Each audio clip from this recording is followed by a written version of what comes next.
নমস্কার। চলুন আজ এমন একটা বিষয় নিয়ে আলোচনা করি যা এই মুহূর্তে আমাদের সবার জীবনের সাথে সরাসরি জড়িত। আমরা দেখছি চারপাশের এই অভূতপূর্ব তাপপ্রবাহ। কিভাবে বুঝবেন আর কিভাবে এই প্রাণঘাতী হিটস্ট্রোক থেকে নিজেদের নিরাপদ রাখবেন, আজ আমাদের এই বিশ্লেষণে সেটাই বিস্তারিত জানব। শুরুতেই একটা চমকে দেওয়া ডেটা বা পরিসংখ্যান আপনাদের জানাই। শুনলে অবাক হবেন, বিশ্বের উষ্ণতম ২০টি শহরের মধ্যে ১৯টিই কিন্তু এই মুহূর্তে ভারতে। ভাবা যায়? আসানসোল, বাঁকুড়া, রায়গঞ্জ বা দুর্গাপুরের মতো জায়গায় তাপমাত্রা ৪৪ ডিগ্রি সেলসিয়াসও ছাড়িয়ে যাচ্ছে। মানে পরিস্থিতি কতটা মারাত্মক বুঝতেই পারছেন। আজকের এই বিশ্লেষণে আমরা মূলত এই বিষয়গুলো নিয়ে কথা বলব। তীব্র তাপের আসল কারণ, হিটস্ট্রোক ঠিক কী, শিশু ও বয়স্কদের সুরক্ষা, হাইড্রেশন বা জল পানের সঠিক কৌশল, ঘরে বাইরে প্রতিরোধের উপায় এবং সবশেষে সবচেয়ে জরুরি লক্ষণ ও প্রাথমিক চিকিৎসা। তো চলুন প্রথমে ১ নম্বর পয়েন্টে আসা যাক। এই চরম তাপমাত্রার পেছনের কারণগুলো কি কি? আপনারা হয়তো খেয়াল করেছেন, গ্রামের চেয়ে শহরগুলোতে গরমটা যেন গায়ে বেশি জ্বালা ধরায়। এর একটা বড় বৈজ্ঞানিক কারণ হল আরবান হিট আইল্যান্ড এফেক্ট। সোজা কথায়, শহরে গাছের জায়গা দখল করেছে কংক্রিটের জঙ্গল আর পিচের রাস্তা। এর ফলে চারপাশের এলাকার তুলনায় শহরের তাপমাত্রা ৪ থেকে ৮ ডিগ্রি পর্যন্ত বেশি থাকছে। মনে হচ্ছে যেন একটা অদৃশ্য গম্বুজ বা ওভেন গোটা শহরটাকে ঢেকে রেখেছে আর ভেতরের গরম বাতাসটাকে বেরোতেই দিচ্ছে না। অবশ্য শুধু শহরের এই কনক্রিটই নয়, এর পেছনে বিশাল কিছু গ্লোবাল বা বৈশ্বিক কারণও আছে। যেমন ধরুন এল নিনো। প্রশান্ত মহাসাগরের জল অস্বাভাবিক গরম হয়ে ভারতের দিকে এই লু বা গরম বাতাস ঠেলে দিচ্ছে। আবার ইউরেশিয়া আর হিমালয়ে বরফ কম পড়ায় সূর্যের আলো প্রতিফলিত হয়ে ফিরে যেতে পারছে না। তার ওপর ওয়েস্টার্ন ডিস্টারবেন্স বা পশ্চিমী ঝঞ্ঝা দুর্বল হওয়ায় আকাশে মেঘের দেখাও নেই, একদম সরাসরি কড়া রোদ এসে পড়ছে গায়ে। মানে একদম প্রশান্ত মহাসাগর থেকে হিমালয় পর্যন্ত এই বিশাল পরিবর্তনগুলোই আমাদের এই অসহ্য গরমের মুখে ফেলে দিয়েছে। এবার আসা যাক আমাদের দ্বিতীয় এবং খুব জরুরি অংশে, হিট স্ট্রোক আসলে কি। দেখুন, একটা কথা আমাদের খুব ভালোভাবে বুঝতে হবে। হিটস্ট্রোক কিন্তু সাধারণ কোনো জ্বর বা ক্লান্তি নয়। এটা রীতিমতো একটা লাইফ থ্রেটেনিং বা অত্যন্ত গুরুতর মেডিকেল ইমার্জেন্সি। যখন শরীরের ভেতরের তাপমাত্রা ৪০ ডিগ্রি সেলসিয়াস বা তার বেশি হয়ে যায় আর আমাদের শরীর ঘামের মাধ্যমে নিজেকে নিজে ঠান্ডা করার ক্ষমতাটা একেবারে হারিয়ে ফেলে, তখনই এই চরম অবস্থাটা তৈরি হয়। শরীরের ইন্টারনাল কুলিং সিস্টেম পুরোপুরি ক্র্যাশ করে যাওয়াটাই হলো হিটস্ট্রোক। আমাদের অনেকেরই একটা ভুল ধারণা আছে যে হিটস্ট্রোক বোধহয় শুধু বাইরে কাঠফাটা রোদেই হয়। একদমই না। বদ্ধ এবং হাওয়া চলাচল করে না এমন গুমোট ঘরেও কিন্তু হিটস্ট্রোক নিঃশব্দে আঘাত হানতে পারে।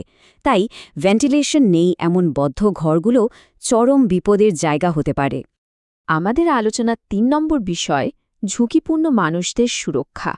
চলুন দেখি কাদের সবচেয়ে বেশি সাবধানে রাখা দরকার। এই মারাত্মক গরমে শিশু এবং বয়স্কদের দিকে আমাদের একটু এক্সট্রা নজর দিতেই হবে। কারণটা খুব সহজ। ছোট বাচ্চারা অনেক সময় বুঝতেই পারে না বা গুছিয়ে বলতে পারে না যে তাদের কষ্ট হচ্ছে বা শরীর খারাপ লাগছে। অন্যদিকে বয়স বাড়ার সাথে সাথে মানুষের শরীরের তাপ সহ্য করার স্বাভাবিক ক্ষমতা অনেকটাই কমে যায়। তাই এই চরম তাপমাত্রায় পরিবারের এই সদস্যদের একটু বেশি যত্নে আর নজরে রাখা কিন্তু আমাদের সবার দায়িত্ব। এবার চলুন ৪ নম্বর সেকশনে যাই, যেখানে আমরা জানব হাইড্রেশন এবং ডায়েট বা সঠিক খাদ্যাভ্যাসের কৌশলগুলো সম্পর্কে। হাইড্রেশন মানে কিন্তু শুধু লিটার লিটার জল খাওয়া নয়। আসল ব্যাপারটা হলো ঘামের সাথে শরীর থেকে যে জরুরি লবণ বা সল্ট বেরিয়ে যাচ্ছে সেটাকে ব্যালেন্স করা। ওআরএস, ডাবের জল, লস্যি, ছাতুর শরবত বা লেবুর জল এক্ষেত্রে ম্যাজিকের মতো কাজ করে। তবে হ্যাঁ, একটা খুব কমন ভুল আমরা করি, রোদে পুড়ে এসেই ফ্রিজের একদম বরফ ঠান্ডা জল ঢকঢক করে খেয়ে নিই। এই আকস্মিক শকটা শরীরকে একদম দেওয়া যাবে না। আর এই সময়ে ভারী রিচ মশলাদার খাবার বাদ দিয়ে একদম হালকা, সহজে হজম হয় এমন খাবার খাওয়াই সবচেয়ে বুদ্ধিমানের কাজ। আমাদের ৫ নম্বর পয়েন্টে আমরা আলোচনা করব ঘরে এবং বাইরে এই চরম তাপ থেকে নিজেদের বাঁচানোর উপায়গুলো নিয়ে। বাইরে যদি বেরোতেই হয়, তবে শরীরকে ডাইরেক্ট রোদ থেকে বাঁচাতে কিছু নির্দিষ্ট প্রোটোকল আমাদের মেনে চলতেই হবে। সকাল ১১টা থেকে বিকেল ৫টা এই সময়টায় কড়া রোদ যতটা সম্ভব এড়িয়ে চলুন। বাইরে গেলে ছাতা আর সানগ্লাস মাস্ট। সুতির কাপড় দিয়ে নাক মুখ ঢেকে রাখবেন। আর হ্যাঁ, খুব দরকারি একটা টিপস দিই, ঠান্ডা এসি ঘর থেকে হঠাৎ করে কড়া রোদে বেরিয়ে যাবেন না। এসি বন্ধ করে বা এসির বাইরে ৫-১০ মিনিট অপেক্ষা করে শরীরটাকে নর্মাল টেম্পারেচারে একটু মানিয়ে নিতে দিন, তারপর বেরুন।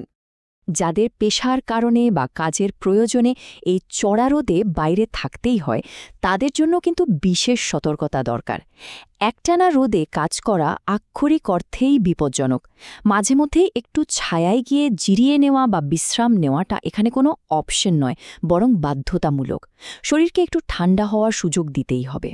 ঘরে বসেও কিভাবে হিটস্ট্রোক ঠেকাবেন তার কিছু সহজ কিন্তু দারুণ কার্যকরী স্টেপস বলি। প্রথমত, ঘরে হাওয়া চলাচলের রাস্তা খোলা রাখুন, যাতে গরম বাতাস ভেতরে আটকে না থাকে।